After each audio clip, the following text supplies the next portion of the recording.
When India gained independence in 1947, it was a nation full of hope, yet burdened by poverty and illiteracy. Amidst the ruins of colonial rule, one leader looked ahead, not backward. Jawaharlal Nehru believed that India's salvation would come not through wealth or armies, but through science, reason, and education.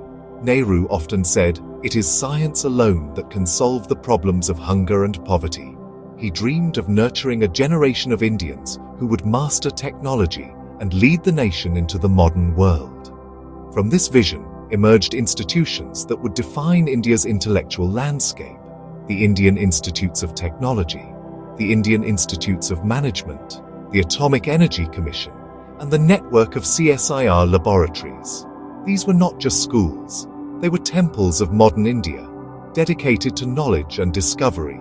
Under Nehru's guidance, brilliant minds like Homi Bhabha, Vikram Sarabhai, and S.S. Bhatnagar built the scientific foundations of the nation, from atomic research to space exploration.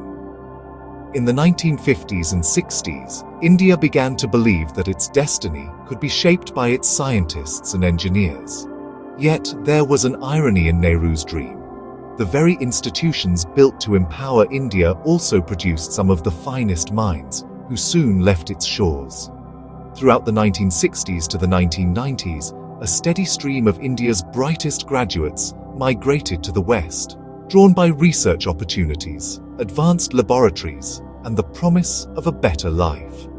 The term brain drain entered the global vocabulary, symbolizing how a developing nation's investment in education often enriched others.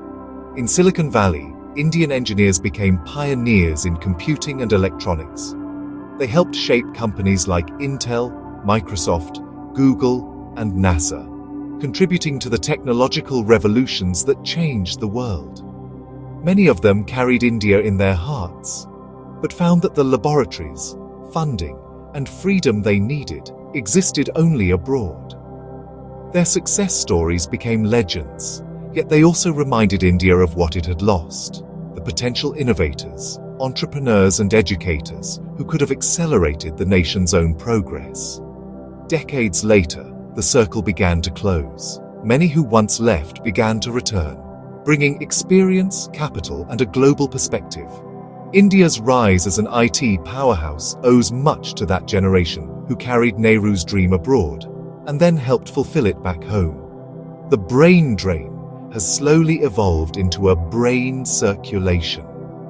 Today, when we look at India's growing presence in space, computing, and innovation, we are witnessing the flowering of seeds planted long ago. Nehru's belief in science and education as the foundation of freedom remains one of India's greatest gifts to its people. And while the journey took unexpected turns, from brain drain to brain gain, the spirit of discovery that Nehru envisioned continues to guide India's path into the future. The future belongs to science and those who make friends with science. Jawaharlal Nehru.